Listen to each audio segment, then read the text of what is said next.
और विधानसभा चुनाव को देखते हुए सियासी हलचल भी तेज हो चुकी है।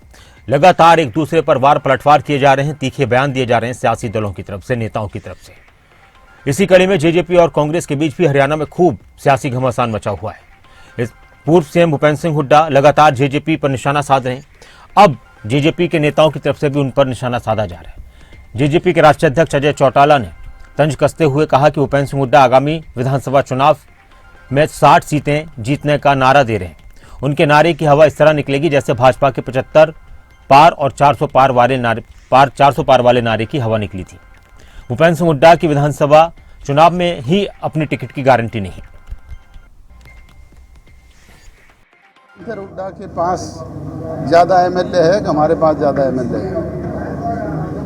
वो अपना कैंडिडेट खड़ा कर ले, हम तो मदद करने के लिए तैयार हैं। हमने तो सबसे पहले लिख करके गवर्नर को दिया था कि ये सरकार माइनॉरिटी में है, हम इसके खिलाफ हैं। अगर कांग्रेस अविश्वास प्रस्ताव लेकर के आती है तो हम उनके साथ रहेंगे। कोई शाह दौरे पे आओ, इस बात से कोई फर्क नहीं पड़ता। प्रजातंत्र में ये फैसला जनता जनार्दन करती है। कुछ लोग थोड़े समय पहले कहा करते थे 75 पार गए, यमुना पार 40 पे आ गए। कुछ लोग छाती पे उंगली मार मार करके कहते थे 400 पार रह गए, 250 से 240 से भी नीचे। और परसों चौथे में अखबार में स्टेटमेंट पढ़ रहा था भूपेंद्र सिंह हुड्डा की, जो कह रहा था 60 सीटें लेकर के जीतेंगे। मैं उनसे पूछना चाहूँगा, तेरी सीट की गारंटी है क्या तेरे को अपने आप? तेरी तो अपनी भी नहीं है। जो खुद देने वाला था, सब कुछ करने वाला था, उसकी भी फूंक निकल गई। तो ये फैसला तो लोगों ने करना है।